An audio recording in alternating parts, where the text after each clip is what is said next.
హైదరాబాద్ సరూర్ నగర్ చెరువు వద్ద దుర్గామాత విగ్రహాల నిమజ్జనంలో పెను ప్రమాదం తప్పింది. విగ్రహం నిమజ్జనం చేస్తుండగా క్రేన్ పల్టీ కొట్టింది. అది చెరువులో పడటంతో పెను ప్రమాదం తప్పింది. ఇక రోడ్డు వైపు పడి ఉంటే పెద్ద ఎత్తున ప్రాణ నష్టం జరిగేదని ప్రత్యక్ష సాక్షులు చెప్తున్నారు. ఇక చెరువులో పడటం వల్ల ఎలాంటి ప్రాణ నష్టం జరగకపోవడంతో ఊపిరి పీల్చుకున్నారు. ఇక సరైన అనుభవం లేని సిటీ క్రేన్ సర్వీసెస్ కు కాంట్రాక్ట్ ఇవ్వడం వల్లనే ప్రమాదం జరిగిందని ఆరోపణలు వస్తున్నాయి. ఇక ట్యాంక్ బండ్ పై కూడా ఇదే కంపెనీ ట్రాక్టర్ అప్పగించారని, ఒకే కంపెనీకి పలు చోట్ల కాంట్రాక్టులు ఇచ్చారని విమర్శలు వస్తున్నాయి.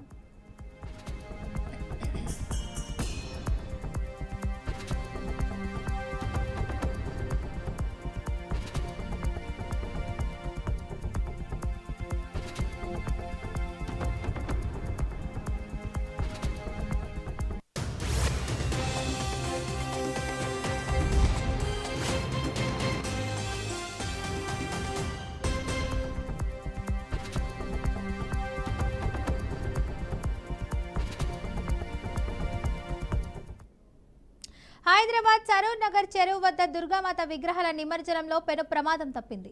విగ్రహం నిమజ్జనం చేస్తుండగా క్రేన్ పల్టీ కొట్టింది. అది చెరువులో పడటంతో పెను ప్రమాదం తప్పింది. ఇక రోడ్డు వైపు పడి ఉంటే పెద్ద ఎత్తున ప్రాణ నష్టం జరిగేదని ప్రత్యక్ష సాక్షులు చెప్తున్నారు. ఇక చెరువులో పడటం వల్ల ఎలాంటి ప్రాణ నష్టం జరగకపోవడంతో ఊపిరి పీల్చుకున్నారు. ఇక సరైన అనుభవం లేని సిటీ క్రేన్ సర్వీసెస్ కు కాంట్రాక్ట్ ఇవ్వడం వల్లనే ప్రమాదం జరిగిందని ఆరోపణలు వస్తున్నాయి. ఇక ట్యాంక్ బండ్ పై కూడా ఇదే కంపెనీకి కాంట్రాక్ట్ అప్పగించారని, ఒకే కంపెనీకి పలు చోట్ల కాంట్రాక్టులు ఇచ్చారని విమర్శలు వస్తున్నాయి.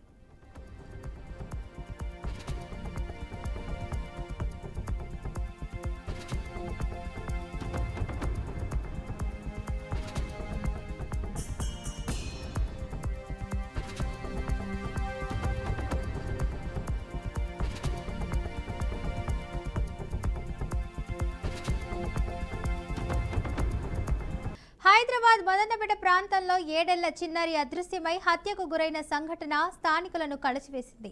మంగళవారం సాయంత్రం బాలిక కనబడకపోవడంతో తల్లిదండ్రుల్లో ఆందోళన మొదలైంది. ఇక ఓఐసీ కంచన్బాగ్ నివాసి హుమయాని సుమయ్య తన తల్లి శబానా బేగంతో కలిసి నానమ్మ ఇంటికి మదన్నపేట చౌంటీలోకి వచ్చిందని పోలీసులు తెలిపారు. సెప్టెంబర్ 30న సాయంత్రం సుమారు 7 గంటలకు చిన్నారి నానమ్మ ఇంటి నుండి బయటకు వెళ్లి తిరిగి రాలేదు. కుటుంబ సభ్యులు ఆందోళనకు గురై వెతికినా ఎటూ కనపడకపోవడంతో వెంటనే పోలీసులకు ఫిర్యాదు. మదన్నపేట పోలీసులు ప్రత్యేక బృందాలు ఏర్పాటు చేసి గాలింపు చర్యలు ప్రారంభించారు. ఆ గాలింపులోనే చిన్నారి మృతదేహాన్ని ఆకేఖానా మసీదు సమీపంలోని వాటర్ ట్యాంక్ లో గుర్తించనున్నట్లు పోలీసులు తెలిపారు. ఇక దర్యాప్తులో తలెత్తిన అనుమానాలు చివరకు ఆశ్చర్యకర నిజాలను బయటపెట్టాయి. చిన్నారిని ఆమె మేనమామ అత్తే కిరాతకంగా హత్య చేసినట్లు పోలీసులు వెల్లడించారు. ఇంట్లో అల్లరి చేస్తుందన్న కోపంతో మొదలైన వివాదం చివరికి ఇంత క్రూరానికి దారితీసింది. చిన్నారి చేతులు కాళ్లు కట్టి నోటికి ప్లాస్టర్ వేసి ఊపిరాడకుండా చేసి అనంతరం మృతదేహాన్ని వాటర్ ట్యాంక్ లో పడేశారు.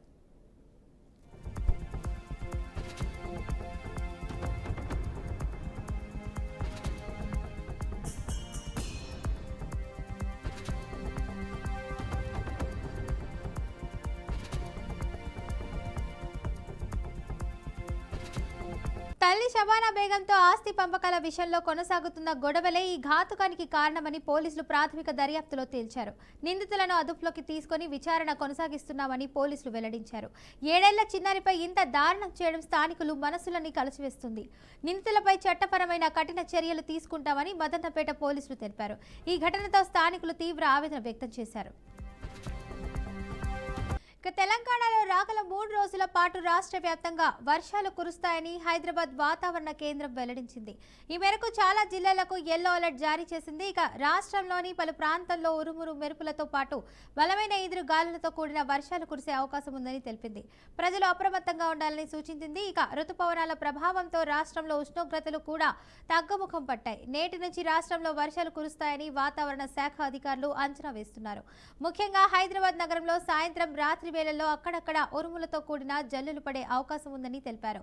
శుక్రవారం నాటికే రాష్ట్రంలో గరిష్ట ఉష్ణోగ్రతలు గణనీయంగా తగ్గాయి. ఇక నాగర్ కర్నూల్లో అత్యల్పంగా 28.6 డిగ్రీల సెల్సియస్ ఉష్ణోగ్రత నమోదు కాగా హైదరాబాద్లోని బండ్లగూడలో 30.7 డిగ్రీలుగా నమోదైంది. రాబోయే వర్షాల కారణంగా ఉష్ణోగ్రతలు మరింత తగ్గే అవకాశం ఉందని అధికారులు అంచనా వేస్తున్నారు.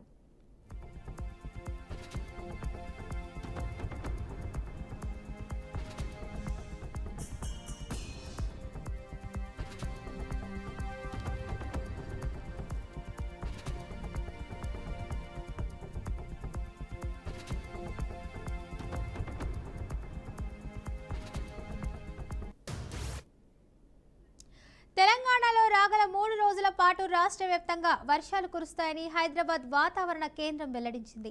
ఈ మేరకు చాలా జిల్లాలకు యెల్లో అలర్ట్ జారీ చేసింది. ఇక రాష్ట్రంలోని పలు ప్రాంతాల్లో ఉరుములు మెరుపులతో పాటు బలమైన ఈదురు గాలులతో కూడిన వర్షాలు కురిసే అవకాశం ఉందని తెలిపింది. ప్రజలు అప్రమత్తంగా ఉండాలని సూచించింది. ఇక రుతుపవనాల ప్రభావంతో రాష్ట్రంలో ఉష్ణోగ్రతలు కూడా తగ్గుముఖం పట్టాయి.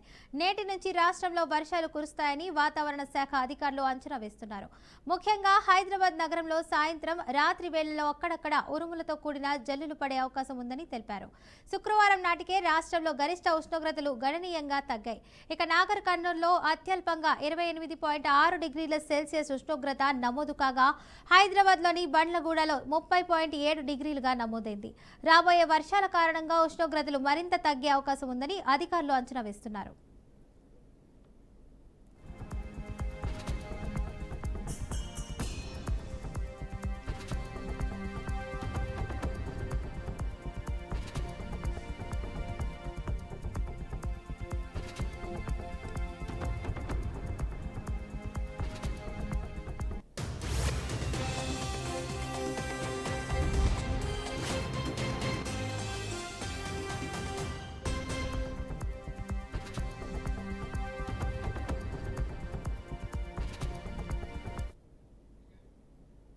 బీహార్లో అసెంబ్లీ ఎన్నికలకు రంగం సిద్ధమవుతుంది. అందుకోసం కేంద్ర ఎన్నికల సంఘం కసరత్తు చేస్తుంది. ఈ క్రమంలో ఎన్నికల అధికారులు ఇవాళ రేపు బీహార్లో పర్యటించనున్నారు. ఎన్నికల సంఘం ప్రధానాధికారి జ్ఞానేన్ కుమార్, ఇక ఎన్నికల కమిషనర్లు వివేక్ జోషి, ఎస్ఎస్ సంధు 2 రోజుల పాటు పాట్నాలో పర్యటించనున్నారు. కాసేపట్లో బీహార్లో గుర్తింపు పొందిన పలు జాతీయ, రాష్ట్ర, జాతీయ పార్టీల ప్రతినిధులతో సమావేశమవుతున్నారు. సమావేశానికి ప్రతి రాజకీయ పార్టీ నుంచి 3 ప్రతినిధుల బృందాన్ని ఆహ్వానించారు. రాజకీయ పార్టీల ప్రతినిధుల నుంచి అభిప్రాయాలను, ఇతర సమాచారాన్ని కేంద్ర ఎన్నికల సంఘం స్వీకరించనుంది. ఇక అనంతరం ఆయన ఎన్నికల సన్నద్ధతపై ఏర్పాట్లు పరిశీలించనున్నారు. ఇక ఈ 2 రోజుల పర్యటన ముగిసిన తర్వాత వచ్చే వారం ఎన్నికల షెడ్యూల్ విడుదల చేసే అవకాశం ఉన్నట్లు వార్తలు వినిపిస్తున్నాయి.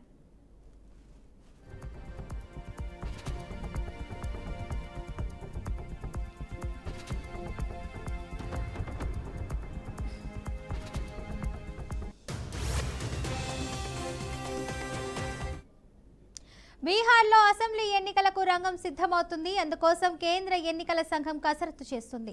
ఈ క్రమంలో ఎన్నికల అధికారులు ఇవాళ రేపు బీహార్లో పర్యటించనున్నారు.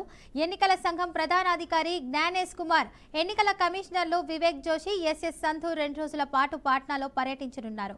కాసేపట్లో బీహార్లో గుర్తింపు పొందిన పలు జాతీయ, రాష్ట్ర రాజకీయ పార్టీల ప్రతినిధులతో సమావేశమవుతున్నారు. సమావేశానికి ప్రతి రాజకీయ పార్టీ నుంచి 3 ప్రతినిధుల బృందాన్ని ఆహ్వానించారు. ఇక రాజకీయ పార్టీల ప్రతినిధుల నుంచి అభిప్రాయాలను, ఇతర సమాచారాన్ని కేంద్ర ఎన్నికల సంఘం స్వీకరించనుంది. అనంతరం ఎన్నికల సన్నద్ధతపై ఏర్పాట్లు పరిశీలించనున్నారు. ఈ 2 రోజుల పర్యటన ముగిసిన తర్వాత వచ్చే వారం ఎన్నికల షెడ్యూల్ విడుదల చేసే అవకాశం ఉన్నట్లు వార్తలు వినిపిస్తున్నాయి.